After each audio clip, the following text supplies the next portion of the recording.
है प्रचंड, बोल मस्तकों के झुंड, आज जंग की घड़ी की तुम गुहार दो।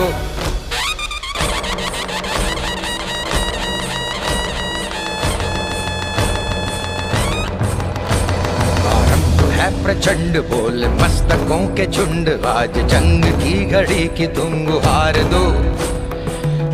भान शान या की जान का हो दान, आज एक धनुष के बाण पे उतार दो। आरंभ है प्रचंड, बोल मस्तक। मैं दादा महेश्वर भगवान के चरणों में प्रार्थना करता हूं कि वो सदैव हम सभी पर अपना आशीर्वाद बनाए रखे, हम सबको खुशहाल रखे, समर्थ रखे, संगठित रखे, एकत्रित रखे। और आज आप सभी को अपने हिंदू नववर्ष की ढेर सारी हार्दिक शुभकामनाएं, बधाई। संवत विक्रम संवत 2082, क्योंकि हम हिंदू सनातनी तो हर कोई भी कार्य हो पहले अपने इसी हिंदू नववर्ष को साक्षी मानकर तब हमारे पंडित जी आगे बढ़ते हैं। और उसी के उपलक्ष्य में आज ये जो मेरे सभी भाइयों ने इतना सुंदर, भाई विक्रम मलिक, आपको भाई ढेरों बधाई और शुभकामनाएं। और देखो, हमारे सनातनियों की पहचान भी यही कि जो भी कार्य करते हैं वो संगठित होकर, एकत्रित होकर करते हैं। और आज इस मंदिर के प्रांगण में इतना सुंदर पहले हवन हुआ है, उसके बाद ये जो हमारी बहुत पुरानी परंपरा, जो रागनियों के द्वारा, चाहे वो देशभक्ति की हो, चाहे वो धार्मिक हो, सांस्कृतिक हो, कोई भी हो, लेकिन इन्हीं में कुछ ना कुछ छुपा रहता है, कुछ ना कुछ अर्थ होता है। लेकिन आज के कुछ युवा बच्चे अपना आइडल किसी और को ही मानते हैं। मैं कहता हूं उन आइडलों को छोड़ के और अपनी उस पुरानी परंपरा पे आए तो हमारे लिए बहुत अच्छा है। और इन्हीं से हमारे जो बच्चे हैं वो अपने संस्कार लेके हमारे बड़े बुजुर्गों का मान सम्मान करते हुए आगे बढ़ पाएंगे। तो विक्रम भाई, आपका हृदय की गहराइयों से आभार करता हूं कि आप हर गांव में जा जाकर ये जो हिंदू नववर्ष के उपलक्ष्य में लोगों को जागृत कर रहे हैं और ये जो इतने अच्छे प्रोग्राम कर रहे हैं, आप बधाई के पात्र हैं। और इस मदनपुर गांव के दादा महेश्वर के प्रांगण में इतना सुंदर जो प्रोग्राम हो रहा है, मुझे भी सौभाग्य मिला यहाँ पे आने का। हवन और ये इतनी सुंदर रागनी और फिर साथ में भंडारा, यानी कि हर चीज की मौज है और ये दादा महेश्वर के आशीर्वाद से है। तो आप सभी को एक बार फिर से अपने हिंदू नववर्ष की ढेर सारी हार्दिक शुभकामनाएं, बधाई। और इतना ही कहूंगा कि हम सब मिलजुल कर अपनी इस मुंडका विधानसभा के लिए तो काम करें ही, लेकिन जो भाइयों ने जो बीड़ा उठाया वो उठाया पूरे सनातन के लिए। तो वो यहां तक सीमित नहीं होना चाहिए, वो हमारे पूरे के पूरे इस भारतवर्ष में ही होना चाहिए। और इसमें हमें इनका सहयोग भी करना चाहिए।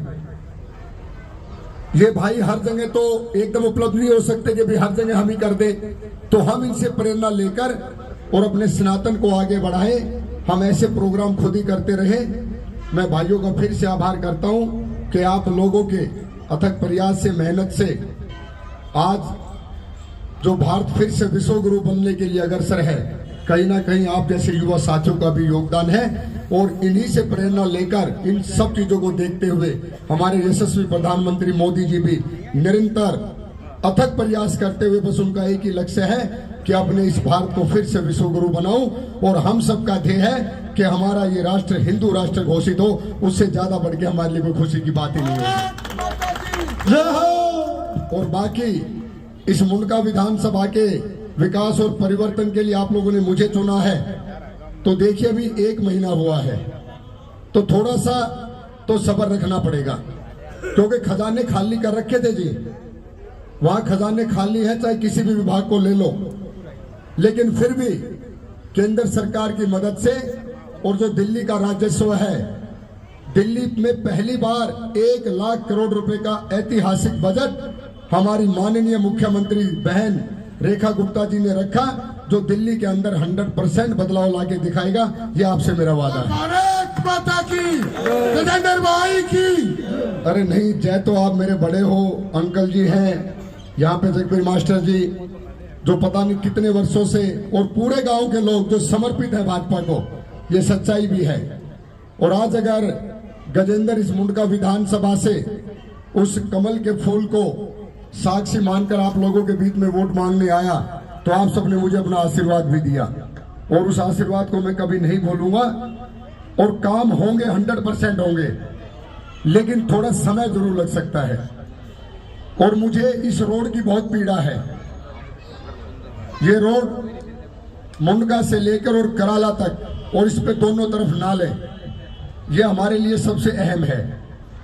और मुझे लगता है कि इसका पहला चरण मुंडका से लेकर मदनपुर तक का, वो आप ये मानिए, जो मुझे लगता है कि मई के पहले हफ्ते में ही शायद इसी प्रांगण के सामने खड़ा होकर आप लोगों से नारियल तोड़वाएंगे, क्योंकि 22 करोड़ रुपए का बजट आरडी के थ्रू, लेकिन वो सिर्फ हो रहा मदनपुर तक। अगले चरण में इसको हम कराला तक लेके जाएंगे, और जिस दिन ये बजट मिल जाएगा और काम चालू हो जाएगा, उसके 2-3 महीने के बाद इस रोड को हम पीडब्ल्यूडी के हैंड ओवर करा देंगे, ताकि बजट की कोई समस्या ही ना रहे। क्योंकि अभी ये रोड एमसीडी का रोड है, इसीलिए समस्याएं आ रही हैं। और रानी की ये जो मुंडका जो अंडरपास है, उसके लिए भी फाइल लग गई है। मुझे लगता है उसका भी महीने भर के अंदर स्पेशल बजट होके वो अंडरपास भी ठीक हो जाएगा। और तब तक मैंने NHAI को चिट्ठी लिखी है कि जब तक ये हमारा रोड अच्छी तरह नहीं बन जाता, आप रोहतक रोड से जो उन्होंने रोड बनाया उसको खोल दीजिए, ताकि हमारी वहां से एंट्री आवागमन सुलभ हो जाए। और वो शायद 1 हफ्ते के बाद वो लगातार कंटिन्यू खुल जाएगी हमारे लिए। तो आप सबका बहुत बहुत धन्यवाद। आप लोगों ने मुझे मान सम्मान दिया, आशीर्वाद दिया, इसके लिए हमेशा आपका आभारी रहूंगा।